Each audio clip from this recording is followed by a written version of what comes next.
This is one of our other more recent finds that we are so thrilled to have found, thanks to our friend, of course, Dario Capelloni again.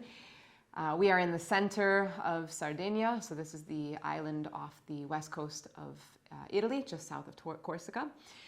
Really right in the heart, in the center, a region called Neoneli.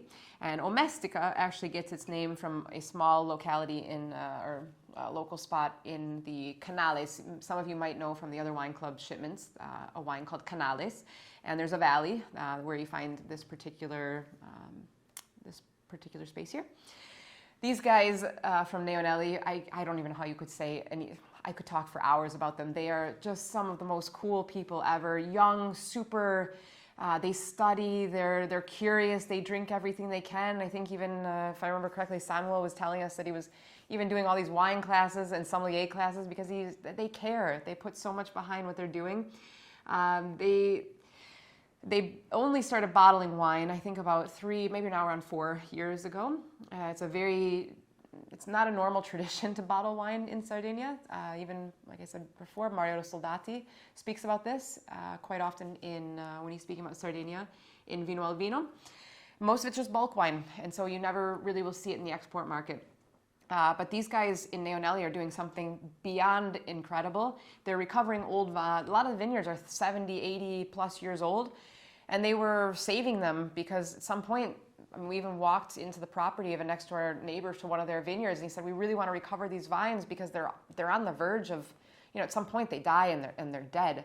Some of them can actually be recovered, and that's really what their goal is, to save their territory, because they don't want to see these 70, you don't get 70 years back overnight. You get it in another 70 years, and who knows what the next 70 years is going to bring for us. So you definitely don't even get the same 70 years back.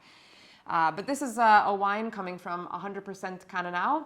Cananao you might know more commonly as Grenache back home, so it might sound familiar. Grenache tends to be kind of from these warm climate areas. It tends to be very big and open, opulent and such. This particular one, let's see if we can see how much percentage of alcohol we have here. 15%, so that's pretty common when you get Cananao. So these are bigger, bolder wines.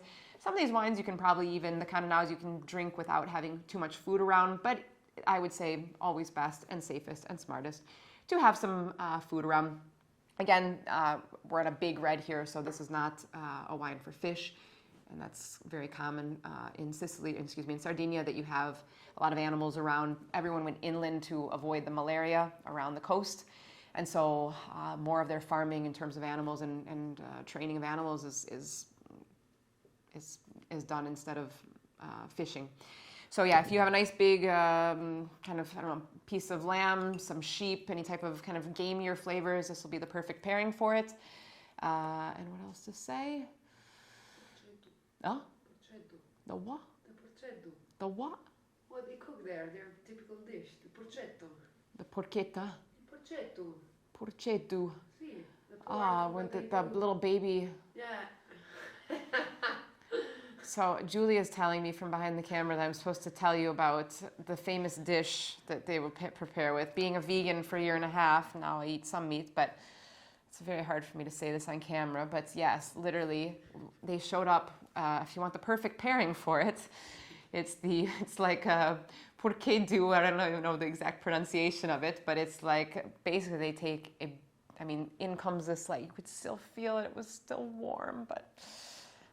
They had just killed a little baby pig and had him strung out over the fire, and that's a common thing that they do there. So if you want a perfect pairing, there you go. But if you're like me and vegan one time, go with something else. Worst case, you can do a nice piece of cheese. Well, if you're vegan, not even, but a nice little bit of some aged pecorino. They had a bunch of different aged cheeses. Of course, pecorino you find quite commonly in Sardinia, so that would also be the perfect little pairing for this wine. Enjoy.